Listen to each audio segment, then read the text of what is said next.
الله الرحمن الرحيم الحمد لله رب العالمين والعاقبة للمتقين والصلاة والسلام على رسوله محمد وآله وصحبه أجمعين أما بعد۔ آج کی اس ویڈیو میں ہم محفل میلاد منعقد کرنے یا عید میلاد النبی منانے کا حکم قرآن و سنت اور اقوال سلف کی روشنی میں بیان کروں گا۔ اس میں شبہ نہیں کہ رسول اللہ صلی اللہ علیہ وسلم کی ولادت باسعادت اور بعثت امت محمدیہ کے لیے باعث رحمت و سعادت ہے، اور اس نعمت پر جتنا شکر ادا کیا جائے کم ہے۔ نیز رسول اللہ صلی اللہ علیہ وسلم کی ولادت مبارکہ کا ذکر یا آپ کے اوصاف و محاسن اور عبادات و معاملات کا ذکر، حتیٰ کہ جس چیز کی ادنا نسبت بھی نبی کریم صلی اللہ علیہ وسلم کی جانب ہو، اس کا ذکر یقیناً فعل مستحسن اور باعث اجر و ثواب ہے۔ یقیناً آپ صلی اللہ علیہ وسلم کی دنیا میں آمد دنیا کے لیے ایک نعمت ہے، اندھیروں میں ایک روشنی ہے جس پر ایک مسلمان کا خوش ہونا فطری امر ہے، جس سے انکار ممکن نہیں۔ البتہ اس پر خوش ہونے کا وہی طریقہ اختیار کرنا جائز ہوگا جو دین و شریعت کے موافق ہو، نبی کریم صلی اللہ علیہ وسلم کی تعلیمات کے مطابق ہو اور صحابہ تابعین نے اس پر عمل کیا ہو۔ حضرت صلی اللہ علیہ وسلم کا ذکر مبارک تو ایسی بابرکت چیز ہے کہ اس کو ہر وقت مسلمانوں کے رگ و ریشے میں سرایت کر جانا چاہیے تھا، اور کوئی وقت آپ کے تذکرے سے خالی نہ ہونا چاہیے تھا۔ صرف ولادت شریفہ اور معراج شریف کے ذکر پر اکتفا نہیں، بلکہ آپ کی ہر بات یہاں تک کہ نشست و برخاست، طعام و لباس، اخلاق و عادات، مجاہدات و ریاضات، عبادات، افعال و احکام اور اوامر و نواہی سب کا ہی تذکرہ کرنا مسلمان کے لیے باعث اجر و ثواب ہے، لیکن شرط یہ ہے کہ سنت کے مطابق ہو۔ کون سا ایسا مسلمان ہے جس کو نبی کریم صلی اللہ علیہ وسلم کی ولادت پر خوشی نہ ہو اور نبی کریم صلی اللہ علیہ وسلم سے اس کو حد درجہ محبت نہ ہو؟ بلکہ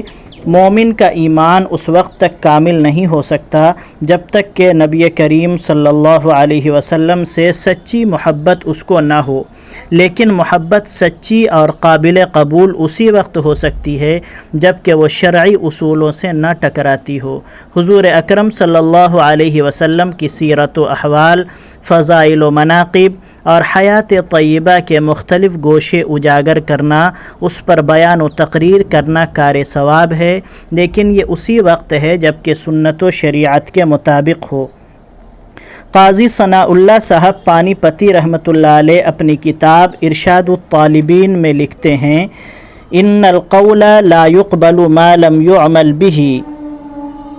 وكلاهما لا يقبلان بدون النیۃ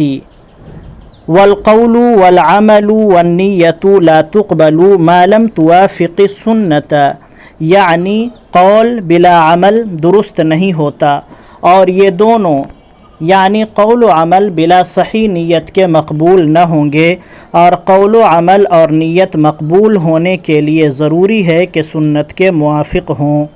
اور آیت کریمہ لیبلوکم ایکم احسن عملا کی تفسیر میں ہے، ذکروا فی تفسیر احسن عملا وجوہا احدها ان يكون اخلص الاعمال واصوبها لان العمل اذا كان خالصا غير صواب لم يقبل، وكذلك اذا كان صوابا غير خالص فالخالص ان يكون لوجه الله والصواب ان يكون على السنة۔ التفسیر الکبیر للامام الرازی۔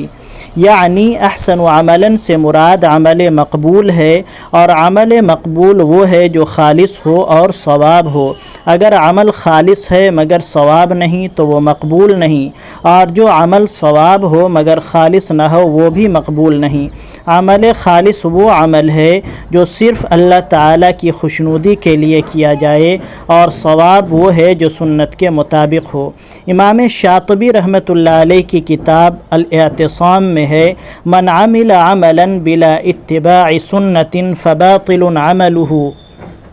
جو بھی عمل اتباع سنت کے بغیر کیا جائے گا وہ باطل ہے۔ حضرت سفیان ثوری رحمۃ اللہ علیہ فرماتے ہیں، لا يستقیم قول وعمل ونیت الا بموافقت سنتی، کوئی قول اور عمل اور نیت درست نہیں جب تک کہ رسول اللہ صلی اللہ علیہ وسلم کی سنت کے موافق نہ ہو۔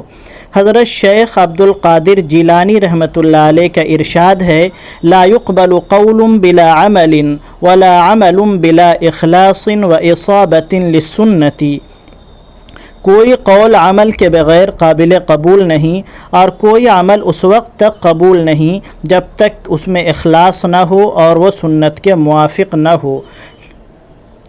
لیکن افسوس صد افسوس، آج کل محبت کے دعوے کرنے والوں نے حضور اکرم صلی اللہ علیہ وسلم کے ذکر کا ایک نیا طریقہ اختیار کیا ہے کہ ربیع الاول کی 12ویں تاریخ کو یوم میلاد مناتے ہیں، اور اس کا نام میلاد النبی رکھا ہے، جبکہ اس مجلس کا آغاز 6 صدی کے آخر میں ہوا۔ ابتدائے اسلام سے 600 برس تک اس محفل کا پتہ نہیں تھا، اور عمر بن محمد نے شہر موصل میں سب سے پہلے اس کو ایجاد کیا۔ اس میں بہت سارے منکرات شامل ہو گئے ہیں۔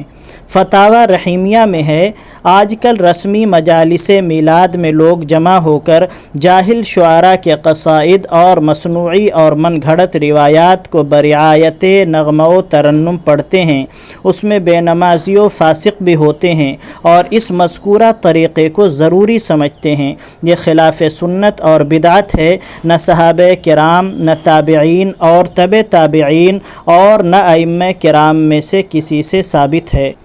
لہذا ماہ ربیع الاول کو خاص کر کے میلاد النبی، سیرت مصطفیٰ، عظمت مصطفیٰ، شان مصطفیٰ، ولادت مصطفیٰ صلی اللہ علیہ وسلم وغیرہ جیسے ناموں سے جلسہ جلوس کا انعقاد کرنا، اور اس نام سے ریلی نکالنا، جشن و تہوار منانا نہ حضور اکرم صلی اللہ علیہ وسلم سے ثابت ہے، نہ صحابہ کرام اور تابعین عظام سے، حالانکہ صحابہ کرام رضوان اللہ علیہم اجمعین سے بڑھ کر سچا عاشق رسول اور جانثار کون ہو سکتا ہے؟ اس کے باوجود صحابہ کرام سے کہیں اس کا ثبوت نہیں، اور اس کو امت کے اکابر علماء نے بدعات میں شمار کیا ہے۔ لہذا میلاد کے نام پر ریلی نکالنا اور اس میں شرکت کرنا شرعاً جائز نہیں ہے۔ خلاصہ یہ ہے کہ جشن میلاد کے نام پر جو خرافات رائج کر دی گئی ہیں اور جن میں ہر سال مسلسل اضافہ کیا جا رہا ہے، یہ اسلام کی دعوت اور اس کی روح اور اس کے مزاج کے یکسر منافی ہے۔ لہذا تمام رسومات و منکرات کا ترک کرنا لازم ہے۔ اللہ تعالی ہم تمام کو بدعات و خرافات سے بچائیں، اور رسول اللہ صلی اللہ علیہ وسلم کی صحیح عظمت و محبت اور اطاعت نصیب فرمائیں، آمین۔ واللہ اعلم۔ میلاد کی ابتدا کس طرح ہوئی، اس کی تاریخ کچھ ملاحظہ فرمائیں۔ شیخ علی محفوظ رحمہ اللہ لکھتے ہیں، سب سے پہلے یہ جشن فاطمی خلفاء نے 4 صدی ہجری میں قاہرہ میں منایا، اور انہوں نے میلاد کی بدعت ایجاد کی، جس میں میلاد النبی صلی اللہ علیہ وسلم اور علی رضی اللہ عنہ کی میلاد، اور فاطمۃ الزہرا رضی اللہ تعالی عنہا کی میلاد، اور حسن و حسین رضی اللہ عنہما اور خلیفہ حاضر کی میلاد منانے کی بدعت ایجاد کی، اور یہ میلادیں اسی طرح منائی جاتی رہیں حتیٰ کہ امیر لشکر افضل نے انہیں باطل کیا، اور پھر بعد میں خلیفہ عامر باحکام اللہ کے دور 524 ہجری میں دوبارہ شروع کیا گیا، حالانکہ لوگ تقریباً اسے بھول چکے تھے، اور سب سے پہلا شخص جس نے اربل شہر میں میلاد النبی کی ایجاد کی وہ ابو سعید ملک مظفر الدین تھا، جس نے 7ویں صدی ہجری میں اربل کے اندر منائی، اور پھر یہ بدعت آج تک چل رہی ہے، بلکہ لوگوں نے تو اس میں اور بھی وسعت کر دی ہے اور وہ ہر چیز اس میں ایجاد کر لی ہے جو ان کی خواہش تھی۔ سنت میں مذکور ہے پوری 6 صدیاں گزر چکی تھیں کہ اس بدعت کا کہیں مسلمانوں میں رواج نہ تھا۔ یہ نہ تو کسی صحابی کو سوجھی، نہ تابعی کو، نہ کسی محدث کو، اور نہ کسی فقیہ کو، نہ کسی بزرگ کو، اور نہ کسی ولی کو۔ یہ بدعت اگر سوجھی تو ایک مسرف بادشاہ کو اور اس کے رفیق دنیا پرست مولوی کو۔ یہ بدعت 604 ہجری میں موصل شہر میں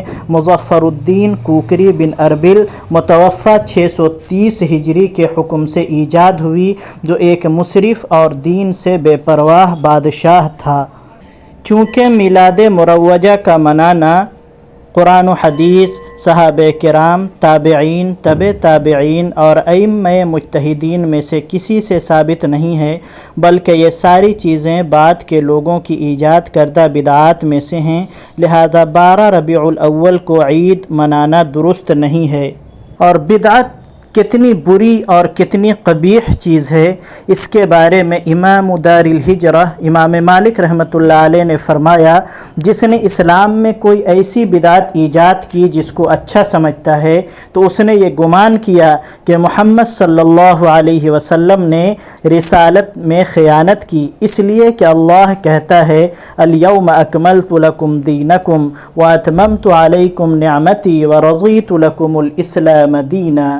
آج میں نے تمہارے لیے تمہارے دین کو مکمل کر دیا، تم پر اپنی نعمت تمام کر دی، اور تمہارے لیے اسلام کو بطور دین پسند کر لیا۔ تو جو چیز اس وقت دین نہ تھی آج بھی دین میں سے نہ ہوگی۔ امام شافعی رحمۃ اللہ علیہ کا فرمان ہے، جس نے دین میں کسی چیز کو اچھا سمجھا تو اس نے شریعت سازی کی، مطلب شریعت اپنی طرف سے بنا لیا۔ اور امام احمد رحمۃ اللہ علیہ کا فرمان ہے، سنت کا اصول ہمارے نزدیک اس چیز کو لازم پکڑنا ہے جس پر رسول اللہ صلی اللہ علیہ وسلم کے اصحاب تھے، اور ان کی پیروی کرنا ہے، اور بدعت سے کنارہ کشی اختیار کرنا ہے، اور ہر بدعت گمراہی ہے۔ لہذا اگر نبی کریم صلی اللہ علیہ وسلم کی ولادت کی خوشی ہی منانی ہے تو یوں کرنا چاہیے کہ آپ کے بتائے ہوئے طریقوں پر چلنے کا عزم کر لیں۔ یہ حقیقی محبت ہے۔ دن اور وقت متعین کیے بغیر آپ کی دنیا میں آمد پر اللہ کا شکر ادا کرنے کے لیے شکرانے کے نوافل ادا کریں، روزے رکھیں، کثرت سے انفرادی طور پر اخلاص کے ساتھ درود شریف پڑھ کر آپ کو اس کا ثواب پہنچائیں۔ اس سے اللہ اور اس کے رسول صلی اللہ علیہ وسلم دونوں ہی خوش ہوں گے۔ اللہم ارنا الحق حقا وارزقنا اتباعہ وارنا الباطل باطلا وارزقنا اجتنابہ۔ اللہ تبارک و تعالی ہم سبوں کو سنت سے سچی محبت کرنے والا اور اس پر عمل کرنے والا بنائے، اور تمام بدعات سے اجتناب کرنے والا بنائے، آمین یا رب العالمین۔